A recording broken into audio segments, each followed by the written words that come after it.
no, he got court papers saying that he needed to go to court because she had took him to the welfare over there in El Dorado Springs and dropped him off at midnight at the doors. Yeah. And left him. And there was nothing that I could do. We didn't even know this until 2 months later. That was late. Yeah, and I couldn't do anything. We couldn't do nothing at that point. Really. Yeah, and he was, mentioning, like, the other day, like, well, I'm just going to go down there and visit her and see what it's like and this and that. But I was like, it's not a good thing. It's not what you think it's going to be. And he had sent some selfies and stuff. And him not knowing what to look for and stuff. And this and that. He kind of, like, made a joke because he kind of, like, started, like, just like a filter on it. But him not knowing, like, oh, he's kind of, like, joking. Like, he was talking to a friend or something, saying she looked like when he was being quiet and saying, like, bring a face to the like guy or whatever. And things like that, and just kind of joking. But I was like, I really looked at the photo, and you can see she has big bruises on her arm. Yeah, she's probably done with my mom was pleased with all that shit. And so I'm like, so it's either she's getting beat on with me for this, and so those are very new, those are fresh, or she's, just doing the new thing. That's what it is. I was like, you have to look for things like that. You as a kid would just understand, you don't know that, but that's the reality. It's like when I saw that, I didn't see the filters or her, something we have no idea. And after me and her split up, like, she went downhill after she split her foot. And, like, she's writing things. She's off herself. Yeah, for sure. She was lost. She's been lost. And she's been lost. Ever since I left her, she's been lost. And even before then, she's been, like, messed up before we even got married, before we even got together. It was maybe something in her heart also that kind of sprung.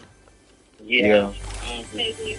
Yeah, because she called me. She called me not too long ago. Traumatizing stuff in her life, like, because Candace has called me a lot, and it's even traumatizing just to hear it. Yeah. So, I mean, she's going through some things herself, and she's with a lot. And him being so naive and really breathing to that type of thing, like, he wants to go visit her and think it's going to be this, big old...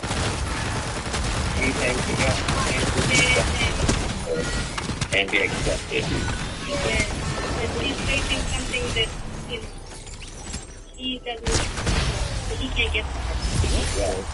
Yeah, but she... And I think that he's either not understanding it or he's just not. It's not. She doesn't want to accept it. He doesn't. Yeah, because I can look past that stuff if I can still get what I need to get out of it. Yeah. And that's a problem. It's a real big issue because I know, like he was saying, she called me. Well, she reached out to me and was saying, "Is Caden available? I need to tell him some important news." I'm like, "Well, I can relay a message if you need to." She was like, "No, it's an emergency, but I'll just wait till he get out of the hospital." And then that's when he called me today and told me what happened. I put her out of her boyfriend's house and she's staying with a friend and stuff. And I was like, "See, this is what's going on. Is like, him going to stay with her wouldn't even have been a stable choice because I told him this. I was like, her being put out or whatever, if something were to happen and she gets put out of his house, you're put out as well. That's it. And I just tell him if he's beating on her, I promise you. Yeah, you're gonna turn it, especially if it's their house. Like they're gonna turn the other cheek to you. Like they're not. We don't know the situation at all. And Caden has actually told me when he was with her that short amount of time that the guy that she was with was beating on her and all of the kids. Even so, like, that should show him that, that he,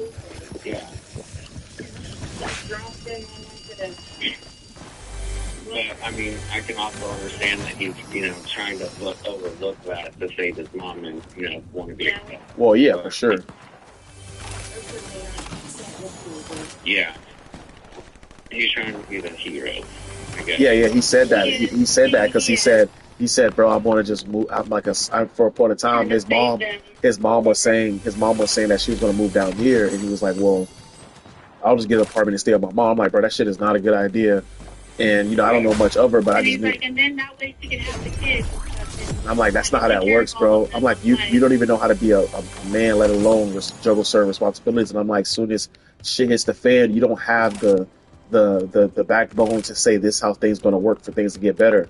You can't have those uncomfortable conversations and then stay level-headed enough to still run the household if she's doing something wrong or exactly. So it's like it's so different, bro. It's so totally different, and and I was telling him about that, and he definitely didn't want to hear that, and he was basically talking to his grandma about because he was like he wanted to go move with her, or if she came here, he was going to stay with her and like help her out because he was like he don't want her just staying sleeping couch to couch and all that. I'm like, all that's great wishful thinking, but as practical as that could be, it wasn't. It's not practical at all. It's not. Yeah. Yeah. I mean, she did say that she was trying to move back here so she could get clean and stuff. Yeah, but she changed her mind. She not coming. Yeah, because he kept asking, he's like, are you going to be ready? Are you going to get clean? Are you clean? She's like, no, honey, I'm not. Yeah, she just said she's not going to come. So freely, and I'm like, hey, did you just, Right there should have bigger told things him. to worry about. Yeah, she told him she's not coming though. She said it. She's like she doesn't have the means to come all this way because of something that she was saying. So Yeah, and that's probably because and another thing is because nobody around down here wants her around because of the stuff that she got herself involved in. Yep. And to the point where she don't really have anybody. She burned her bridges. Yes, and that comes along hand in hand with, the drugs and stuff. With the drugs, and yep, that's what comes with it. No way around it. And if he gets around her, he's just going to drag him down. And that's what I'm scared of, exposed to all the wrong things. Yeah, and that's why I tried to keep him my whole life away from all that. Yeah. And it's only so much we can keep it away from because after a while it's like we can only filter him so much, and that's the scary thing. yeah, because once he gets out, I'm gonna have to have a conversation with him like, hey, look, what do you want to do? Because life is moving and you have to make a decision on what you want to do because you can't be halfway in, halfway out, especially with what's going on in my household. Because I am getting more kids in the house, and I have to be able to let you know a lot of things can't be. I can't sugarcoat stuff and hold your hand with the things that I've already set in stone that can't be done. So if I'm still arguing with you about things if I'm arguing with you about things that's not supposed to be dealt with or that's not supposed to be done, it's like we're not going to ever be on the same page. Especially if I'm arguing with you about not smoking, and then you coming home high, and then you're telling kids that's new here that, oh yeah, bro, I just got high. It's like, come on now. Yeah, so now it's like you're setting the tone for everybody to be on bullshit. Yeah. So it's just. I mean, I think it's fear of him coming here, him getting himself in trouble, and also doing something stupid to drag my son into, that is thing, because then he's at that age where I've seen it there at the zoo. Dane looks up to Caden, and he always has. Right. Because Caden's always been the bigger brother. Yeah, very, very much so. Right. Yeah. I'm not saying that he's, Caden's a good kid. Stupid, but I believe that Zane would say no, but it's a lot of peer pressure. I'm saying it's very tempting. It's very tempting though if I'm not exposed to this and I'm getting to see it for firsthand, and I'm doing it with somebody I trust. Somebody I look up to. And, yeah. So it can turn it from oh, let's go inside late to oh, let's go out here without asking, or let's stay here a little bit later. Thinking, oh, this is my brother, this is my family. Like, this is what them getting on stage, and it's like, well, this. Yeah. Because it's not always going to be that case.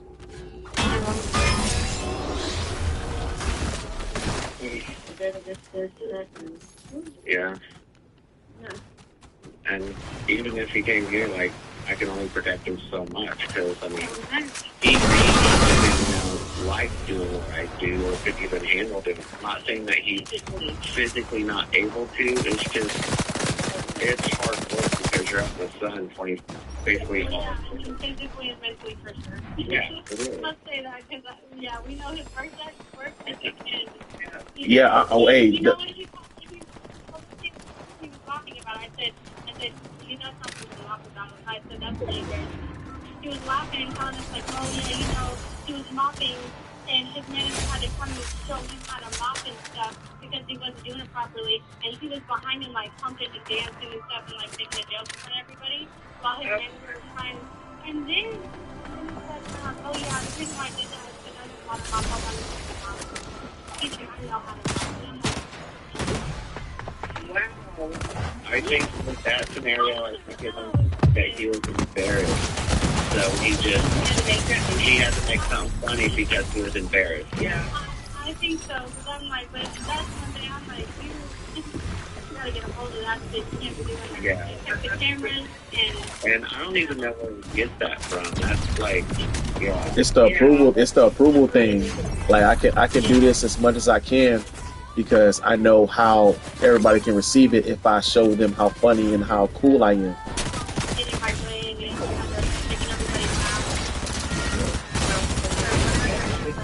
Like the whole like pumping things or stuff like that is what I'm getting at. Just being a boy, being a jerk, just being crazy. Yeah. I don't know. I guess that's just something that I never really. And honestly, I don't think he's ever had sex. I think he just talks. No, that's exactly what we think too. He wants that validation so bad. Yeah.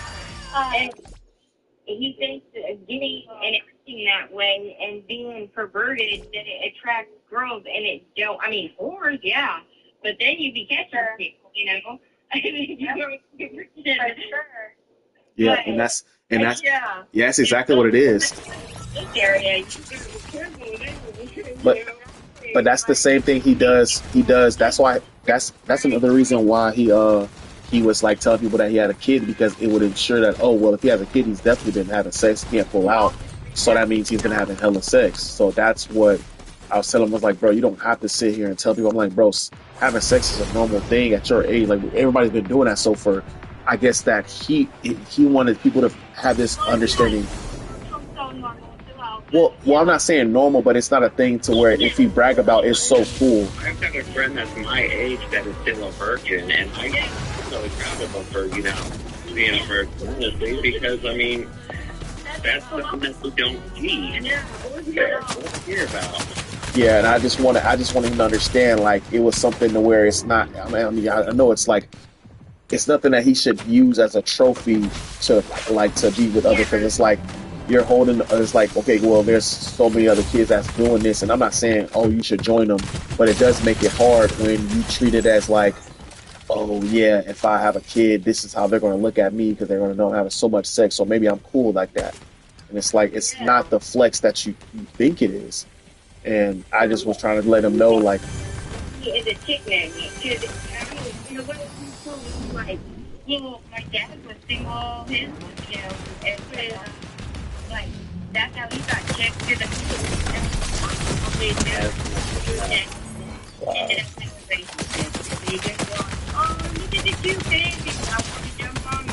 Yeah.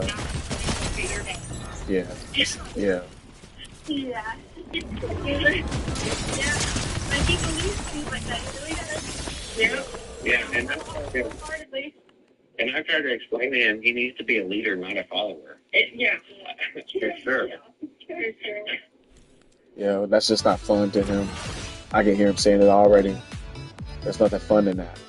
So, but unfortunately, that's just how his brain functions and stuff right now. But I know he's going to end up being with me until he either can't take it anymore or he has a legit plan after being here. And it's like, I don't want to just like be like, give up on him and be like, all right, you figure it out your damn self. Because, as stubborn as kids are, they also still need that person that's going to let them know, like, hey, you're wrong, and there's still a safe place for you to be at. But he also does need to understand. Yeah, for sure. But also, I don't want to sit here and be like, force anybody else's hand to have to look after somebody if I can sit here and help him out the right way. So because then it puts everybody in other positions where they may not even be ready to do that. And I was explaining to him, like we were saying earlier, like everybody does have their own situation going on. So yes, it is a little hard for certain people to move things around for you to be accommodated for properly. Now we can move things around for you to be taken care of. Will it be properly? Not also absolute, but we also have to understand that if this is something that you're planning on doing, that everybody needs to be on board with your plans. You can't just make plans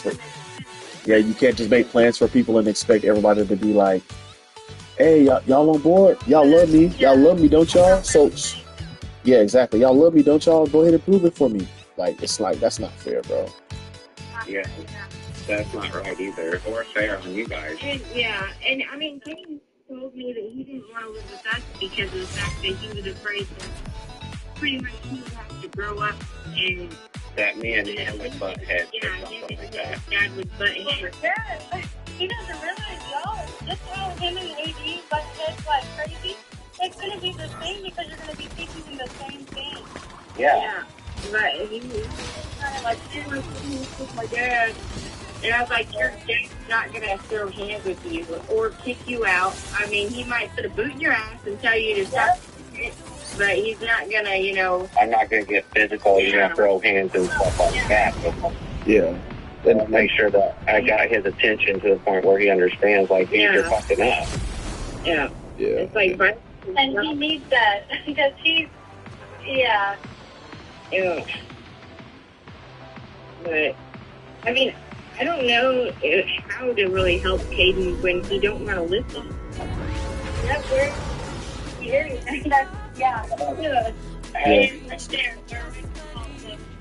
Have you guys ever asked him, like, kind of set him, like, make him set, like, a goal, like, okay, where do you see yourself in, like, 2 years or 5 years? It changes. It changes every week and every day, especially if I talk to you. So say, for instance, if I set a goal that I'm going to get my truck for 2 weeks, I'm going to call you to get reassurance that my goal is still going to be set. But then if I get on the phone and I hear something different, then it's like, well, fuck, that's not what I want. All right, cool, fuck it. Let me go ahead and do something else with my money that I'm going to have saved. So instead of for instance, let's just say if I end up having $500, I get paid $1,000 on my next check. I'm going to use $800 for that for my truck.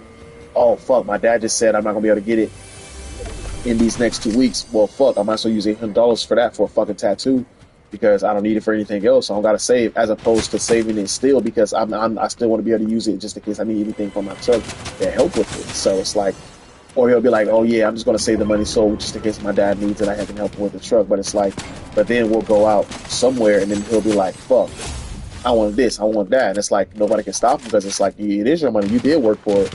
And, we want you to also understand, like, what comes with having that as well. But it becomes real hard, when we're talking to him about these things and he's wanting these different things. I can't sit here and keep telling him no about certain things because that's when it comes down to, okay, cool. Now I can rub it in his face when, okay, now look what you're missing out on when you could have had X, Y, and Z. That's what I told him, too, about the truck. I'm like, he has to fix certain things. And, bro, you get in that truck right now, you may not even be prepared financially or mentally for this shit to break down on you in the first 2, 3, 4, 5 weeks.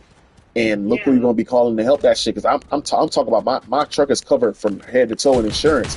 So, what my car will look like getting help is going to be totally different from yours. Totally different. Yeah, because mine is like an old Chevy. It's a 95, so it's like almost 30-some years old. Right. Or 30-some years old. Yeah, it is. So, I mean, it's an older truck, and a lot of the mechanics and stuff like that, dealerships will not even really touch it.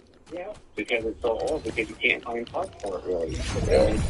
I mean, there's so many trucks that are out there that like it, but nobody's want to come off of it because it's getting to the point where everybody wants them because they're so good of a truck. And they're easy to work on. There's no sensors and stuff like that. Yeah. Yeah, I agree. I think that I'll have, once I grab him tomorrow, I'm sure he's going to want to call you and everybody to catch up with stuff because his grandmother's been texting me asking how he's been. I said, when I pick him up tomorrow, I know that his grandmother's been texting me about him and wondering how he's doing. So I know it's going to be a thing to get him caught up with them. Because I know he's really wanting to, see what's going on I don't know where he's at mentally, but I know he called me earlier to like test the waters about like, where I'm at with, just things with him. So yeah, I'm just trying to be realistic with him about it, and then just let him go from there, because I think that he also needs to have somebody in his life that's going to be realistic, no matter if that shit hurt his feelings or not.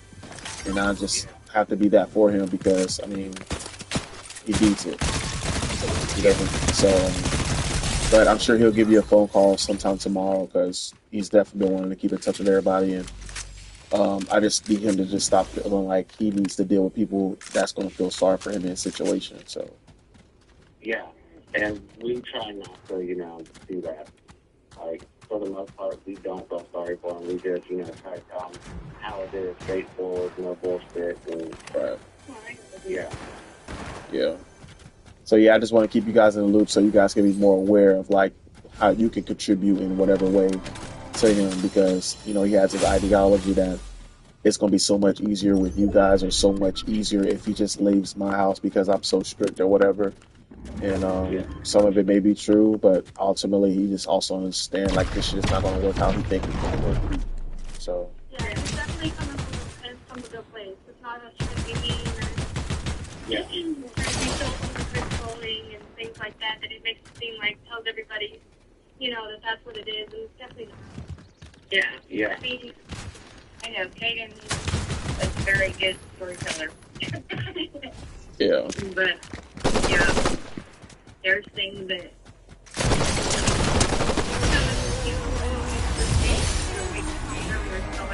and I just don't like the fact that I'm in school and I getting grounded and shit. And I said, well, Katie, I said, I don't like that either.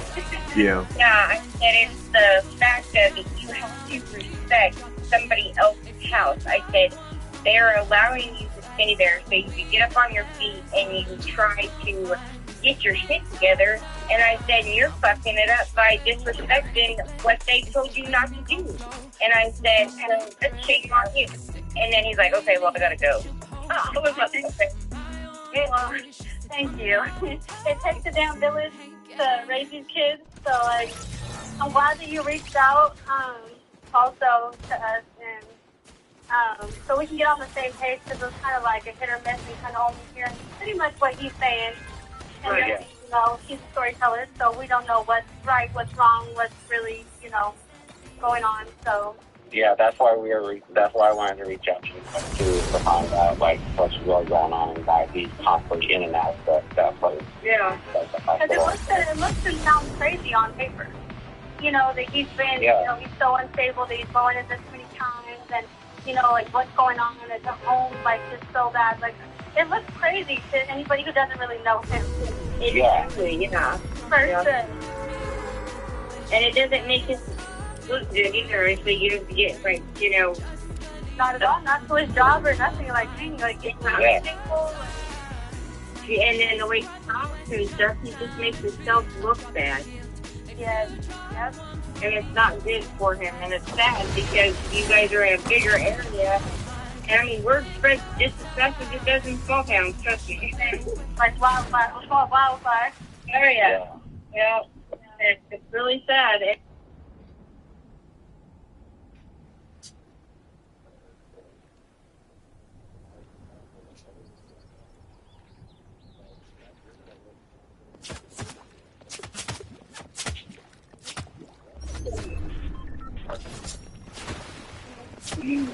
Okay, well, we'll let you guys go.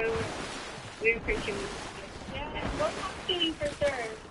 Okay, kind of keep me updated if Jay said on the film with him. All right. Most definitely. Well, I get lunch at 12, between 12 and 1, and I won't go off until after 6. And sometimes I won't get home until 7, 8, depends on how far we are on the road. Okay.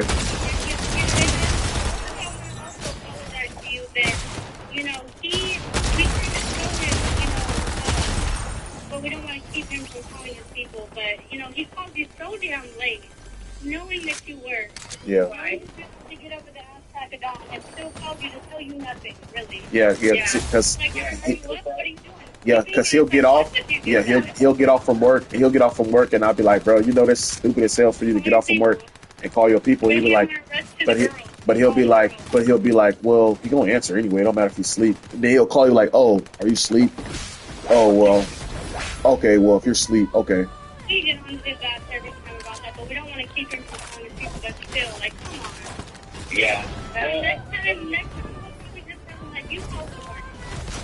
Well, there's times where, like, I understand his schedule because he works, like, sitting in, like, yeah, and I work from, like,